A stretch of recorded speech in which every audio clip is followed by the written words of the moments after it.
మన గవర్నమెంట్ వచ్చి 2 సంవత్సరాలు అయిన సందర్భంగా 2 ఇయర్ సెలబ్రేషన్ చేసుకోవడానికి ఇక్కడ జిల్లా పరిషత్ దగ్గర ఉన్న యాంకోసలో సౌత్ నియోజకవర్గం ఉమ్మడికోట నాయకులతో కలిసి మీటింగ్ పెట్టడం జరిగింది.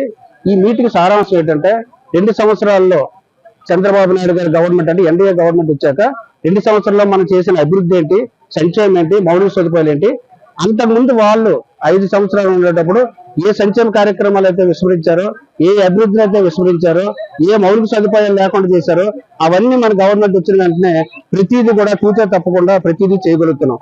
అంతకుముందు గవర్నమెంట్ లో ఇసుక రేటు పెట్టి ఒక లోడు 20,000కి అమ్మిన ఇసుకని ఈ రోజు ఫ్రీ పెట్టడం జరిగింది.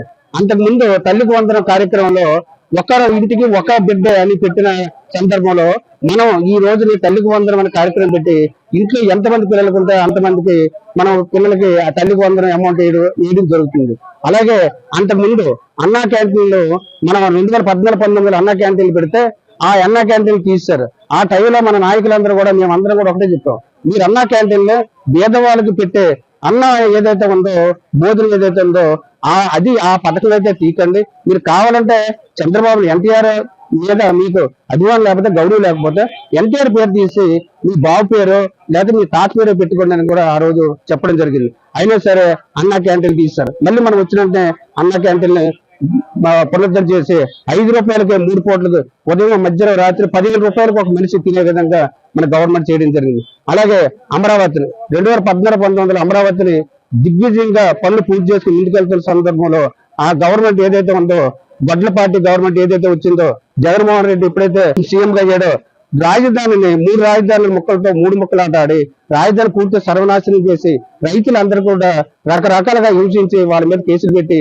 నానా రకాలుగా పెట్టడం జరిగింది. అలాగే పోలవరం ప్రాజెక్టు మనం 2014-19లో 70% పూర్తి చేసిన ప్రాజెక్ట్ ని ఆయన వచ్చిన వెంటనే మాకు ఎవరికి తెలియదు, నీటిపారుదల శాఖ ఏదైతే నీటిపారుదల అనేది టీఎంసీ అనేది ఏదైతే తెలియదో వాళ్ళని మంత్రులుగా చేసి వాళ్ళకి ఎవరికో తెలియకుండా పోలవరాన్ని పడుకోబెట్టారు. మన గవర్నమెంట్ వచ్చిన వెంటనే అటు అమరావతిని కానీ ఇటు పోలవరాన్ని కానీ పరుగులు పెట్టిస్తున్నారు.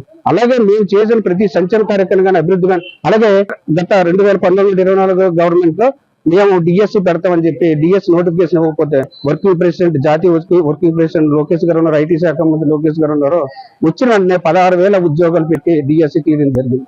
అలాగే అనేక కార్యక్రమాలు చేసి ఇవన్నీ ఇవాళ తెలియజేసాం. అందరూ కూడా ఈ తెలియజేసి ప్రతి ఒక్కరు కూడా మనం ఏదైతే సమాజంలోకి వెళ్తామో, ఏదైతే వీధిలోకి వెళ్తామో వీధిలో ప్రతి ఒక్కరికి మనం చేసిన సంక్షేమ అభివృద్ధిని తెలియజేయండి.